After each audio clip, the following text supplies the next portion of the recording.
What have these changes in buyer behavior and buyer journeys made obsolete or ineffective on B2B websites from both of your perspectives?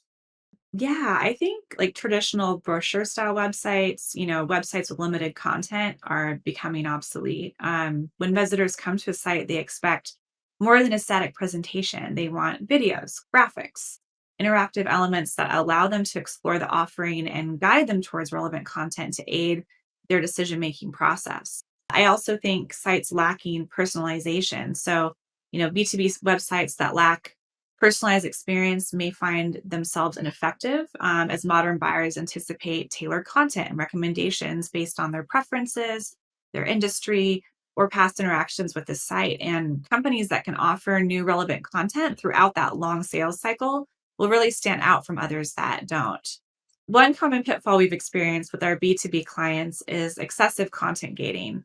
As buyers increasingly conduct in depth research independently and hesitate to engage with sales early in the cycle, restricting access to essential content can deter potential customers who are not yet ready to connect with the sales rep. Another thing we've seen is that it's really become essential to allow visitors to explore product offerings independently. So, if a company is relying solely on live demos with sales representatives, that may put them at a disadvantage as competitors who offer virtual demos or free trials create a more flexible and appealing way for buyers to experience the product firsthand and on their own terms.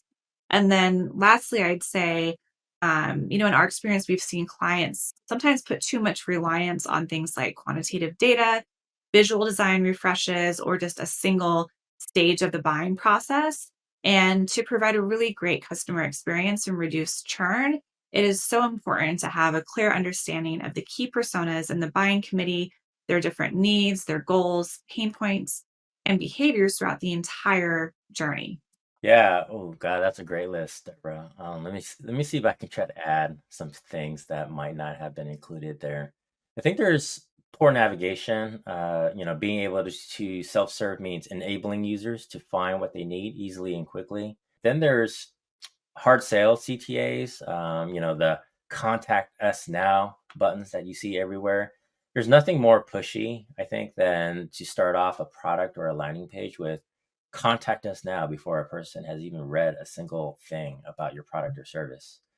And then related to that is long contact us forms. What bigger friction point is there to having users fill out a myriad of inputs before they can tell you, yes, I want to inquire more about your products or services. That's a very common thing that we've seen. And then there's non-transparency. What bigger red flag is there with regards to trust if you're hiding information? So, for example, one of those is when it comes to pricing. The common mental model is that the price is going to be really high when you don't show it. So, why would you turn away prospective customers and not even give them or give yourself a chance to say, why there might be more value in your offering? Then there's things like, a generic website without personalization. I think this is kind of similar to what you're saying about, static websites, but with so many different personas, segments, and stages of the buyer journey, a site that has no personalization is like it's like you speaking to everyone and no one at the same time. So personalization is not easy. Otherwise, everyone would be doing it. But it is a part of the user's experience that needs to be invested in, as it's what users are expecting from companies today. Then there's inflexible page templates. This ties into the previous point, but you can't have good personalization if your page templates aren't structured to be flexible. So, for instance, you may want to display a module on a page to a particular user type or hide that module altogether. But without this type of flexibility, you're very limited in your content strategy. And the last thing that, is actually related to that, content strategy. So, clients we've worked with have really good content. That's what we've seen so far. But in many cases, the content is not being surfaced effectively, whether they're buried within some downloadable PDFs and just need to be pulled forward onto the website, or they're just being locked behind gated walls. So those are a lot of the common things that we see added to Deborah's list there. Yeah, that's a great list.